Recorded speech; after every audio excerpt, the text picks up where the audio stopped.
నిన్ను చొక్కా పట్టుకుని బయటికి ఏడుస్తుంది. దానికి కడుపొస్తే మీరు నొప్పులు పడుతున్నారేంటి? ఆ అమ్మాయికి నీ వల్ల కడుపు వచ్చింది కాబట్టి, పుట్టబోయే బిడ్డకి తండ్రివి నువ్వే కాబట్టి, ఆ అమ్మాయిని మోసం చేసి శీలం దోచుకున్నావు కాబట్టి. దోచుకున్నానా? శీలం అంటే రాజమండ్రి సెంటర్ లో అద్దాల పెట్టిలో పెట్టుకుని అందరికీ చూపించే పబ్లిక్ ప్రాపర్టీనా పగలగొట్టి దోచుకోవడానికి? తెలివితేటలుగా మాట్లాడుకో. ఒక ఆడదాన్ని కడుపు చేసి వదిలేస్తే చూస్తూ ఊరుకుంటావు అనుకుంటున్నావా? ఎందుకు ఊరుకుంటారు? పురుడు పోస్తారు. కాదు, న్యాయం చేస్తాం. అలాగే ప్రసూత ఆసుపత్రికి వెళ్ళి కడుపుతో వచ్చిన ప్రతి ఆడదానికి న్యాయం చేయండి, సంతోషిస్తాం. వాళ్ళు వాళ్ళ మొగుళ్ళతో కాపరాలు చేసి కడుపులు చేసుకున్నోళ్ళు, వాళ్ళకి మేం చేసేదే ఉంది? ఎక్కడా చేసేదేమీ లేదు. అది నాతో కావాలని కడుపు చేయించుకుంది. తాళి కట్టిన భర్తకి మాత్రమే కడుపు చేసే హక్కు ఉంటుంది మిస్టర్. తాళిని గౌరవించిన దానికి తాళితో పనే ఉంది సిస్టర్. ఒళ్ళు కొవ్వెక్కిన దానికి మొగుడుతో పనే ఉంది పెద్ద సిస్టర్. ఆచారాలు లెక్క చేయని దానికి కాపురంతో పనే ఉంది మొద్దు సిస్టర్. కుక్క పిల్లలు పెట్టాక నువ్వే బాధ్యుడివి, నువ్వే తండ్రివని దాంతో గడిపిన మగ కుక్కని ఎలా అడగదు, ఇది అంతే, ఏది అడగకూడదు. మరీ వల్గర్ గా మాట్లాడుతున్నావు. ఒక ఆడదాన్ని బజార్ కుక్కతో పోలుస్తావా? నువ్వు ఇట్రా ఇట్రా. అది మనిషిలో ప్రవర్తించినట్లయితే మనుషులతోనే పోల్చేవాడిని. ఆచారాలు వ్యవహారాన్ని ఆకుముక్కలు చూసేదానికి జంతువుకి తేడా ఏమీ లేదు. నువ్వు మరీ టూ మచ్ గా మాట్లాడుతున్నావు మిస్టర్. అదే ఆడదానికి మచ్చైనప్పుడు టూ మచ్ గానే మాట్లాడతాను. దీంట్లో మీరే ఏదో రాశారుగా, కొంతకాలం పెళ్లికి ముందు డేటింగ్ కాపురం చేయమని. బురదలో కాలేస్తే బురద అంటదా? కాపురం చేస్తే కడుపు రాదా? ఇదే నా ఆఖరి మాట. ఇదే నా ఆఖరి మాట, మొదటి మాట. పిలిచి కాపురం చేయమంటే చేయనంటానికి నేను జాకులు అనుకున్నావా? అదే కాదు, మీలో ఎవరు డేటింగ్ చేయమన్నా కాదనలేను. నేను మగాణ్ణి, పైగా నాది విశాల హృదయం. మిస్టర్ సాంబశివరావు. మిస్టర్ సాంబశివరావు కాదు, మన్నవ సాంబశివరావు, సన్ ఆఫ్ పూర్ణచంద్రరావు. పండించేది వరి, పుట్టింది ఈస్ట్ గోదావరి. గంజి పెట్టిన కాటన్ చీర కట్టుకుని తిన్నది అరిగేదాకా, చీరలకు చెవట్లు పట్టేదాకా అరిస్తే వణికిపోతాం అనుకోకండి. మీకంత రోడ్లకెళ్ళిన తాపత్రయం ఉంటే ఏ శ్రమదానానికో జన్మభూమికి వెళ్ళండి. అంతేగాని ఇలా గర్భధానం కేసులని, బంజరు భూమి కేసులని రోడ్ల మీదకి ఎక్కండి, కంపు కొట్టుద్ది. శాంతకుమారి, ఒక ఆడదాని శీలంతో ఆడుకున్నావాడిని మామూలుగా వదలకూడదు. ఇష్టానికి వ్యతిరేకంగా మానభంగం చేస్తే పోయేదాన్ని శీలం అంటారు శాంతకుమారి. మొగుణ్ణి గాలికి వదిలేసి చాటుగా రంగు సాగిస్తే పోయేదాన్ని శీలం అంటారు శివపార్వతి. ప్రేమంటూ పార్కుల్లో ఫైట్లు తీసుకుంటే పోయేదాన్ని శీలం అంటారు రమణ కుమారి. అంతేగాని డేటింగ్ పేరుతో కామం తీర్చుకోవాలని పడుకుంటే ఊడేది శీలం కాదు కన్యాకుమారి. మాకు తెలిసినా ఏ ఊరుతుందో నువ్వేం చెప్పక్కర్లేదు. శభాష్!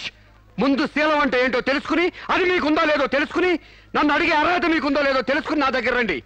ఇంకొకసారి మహిళా మండలని, మట్టి కుండలని, తుమ్మ మండలని వచ్చారంటే డేటింగ్లు వాంటింగ్లు జరిగిపోతాయి. పండించేది వరి, పుట్టింది ఈస్ట్ గోదావరి.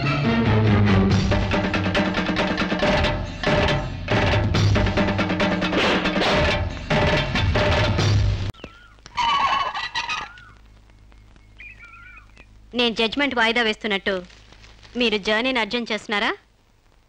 ఎంతైనా జడ్జ్ భర్త అనిపించారు. మీరు పాఠాలు నేర్పించకపోతే పిల్లలేం ఫెయిల్ అయిపోరు. ఈసారి వారం రోజు సెలవు పెట్టండి, ఓకే? అమ్మా, మీకోసం ఎవరు వచ్చారు. బాయ్.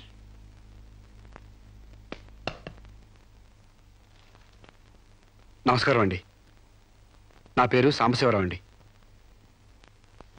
నువ్వు శిరీష తాలూకు మనిషివి కదూ? అవునండి. సారీ, నేను ఇంట్లో కోర్టు విషయాలు మాట్లాడను. నేను అందుకు రాలేదండి, కొన్ని సొంత విషయాలు మాట్లాడుకుందామని. సొంత విషయాలా? కొంచెం పర్సనల్ అండి. చెప్పండి. అది మన ఇద్దరి మధ్య ఉండాల్సిన పర్సనల్ అండి. మీరు కాసేపు బయట ఉండండి.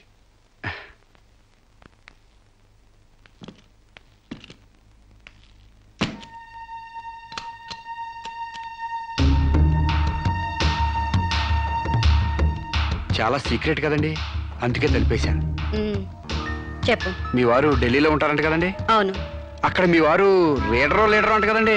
University reader. 15 రోజులకోసారి వచ్చి వెళ్తుంటారంట కదండి? ఇవన్నీ నీకెలా తెలుసు? కావాల్సిన వాళ్ళ గురించి ఆ మాత్రం తెలుసుకోలేమంటండి. అమావాస్యకోసారి వచ్చే మీ ఆయన కోసం మీ అందాన్ని అడవి కాసిన వెళ్ళి చేసుకుంటారా? ఆ రోజు కోర్టులో మిమ్మల్ని చూడగానే నా వయసు జిగేలు మంది. మీ ఆయన ఉండరని తెలిసి నా మనసు జాలి పడింది. తేగలాగా మంచి నాజుగ్గా ఉన్నారు. ఎందుకిలా మీ అందాన్ని మగ్గబెట్టుకుంటారు? ఓ పని చేయండి, మీరు నన్ను ఉంచుకోండి, లేకపోతే నేను మిమ్మల్ని ఉంచుకుంటాను. నన్నెవరు అనుకుంటున్నారా? రంబను తలదన్నే మేనకే మీ కాలు మొక్కి అందగత్తి అనుకుంటున్నాను. మిస్టర్ సాంబశివరావు, ఆయ్ పండించేది వరి, పుట్టింది ఈస్ట్ గోదావరి.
ఏం జరిగింది?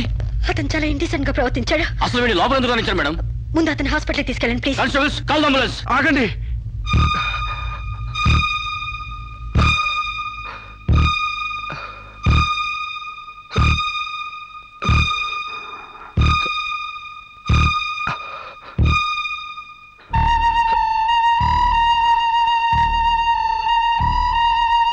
భయపడకండమ్మా, మీరు నాకు తల్లి లాంటి వారు. ఇదంతా నేను కావాలని చేయలేదు. శిరీష్ నిర్దోషని చెప్పడానికే చేశాను.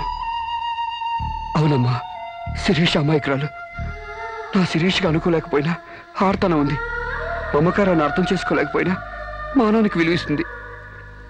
రాష్ట్రం కాని రాష్ట్రం వెళ్ళొస్తేనే స్టైల్ పెరిగే ఈ రోజుల్లో 20 సంవత్సరాలు ఫారిన్లో ఉండొచ్చిన శిరీష్కి ఇతరుల్ని డామినేట్ చేయాలనే తప్ప వేరే ఆలోచన లేని పిచ్చిది. మీరు ఒక జడ్జి అయ్యిండు కూడా ముందు వెనక ఆలోచించకుండా రేపు చేయబోయి నన్ను కత్తితో పొడిచారు. ఎందుకు?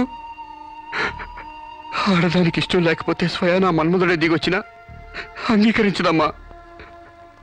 నా శిరీష్ శీలం లేని ఆడదైతే ఆ రోజు వాడిని ఎందుకు చంపేది? హాయిగా వాడితోనే డేటింగ్ పెట్టుకునేది. మొగుడితో తప్ప పరాయి మగాడితో ఊహించుకోలేని ఆడతోనూ ఉన్న ఏ ఆడదైనా ఆ పరిస్థితుల్లో ఉంటే ఈరోజు మీలాగే ఆ రోజు శిరీష్ లాగా చేస్తుంది. ఎంత పచ్చి వ్యభిచారైనా ఇష్టం లేని మగాడి చేయి పడితేనే చేదరిస్తుంది. నా శిరీష్ సిగ్గు తెలియంది కానీ శీలం లేనిది కాదమ్మా. తను నా తమ్ముడిని ఏ డేటింగ్ పేరుతో మోసం చేసిందో అదేవిధంగా మోసం చేసి తనలో మార్పు రావాలని నాటకం ఆడాను. అవును మేడం, శిరీష్లో మార్పు తేవాలని నేను సాంబశివరావు కలిసి ఈ నాటకం ఆడాం.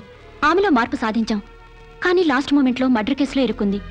మీరు శిరీషకు కటింగ్ శిక్ష వేయబోతున్నారని తెలిసి అతను ఈ రేప్ ప్లాన్ గురించి నాతో చెప్పాడు. మీకు తెలియంది కాదు, కానీ చెప్తున్నాను.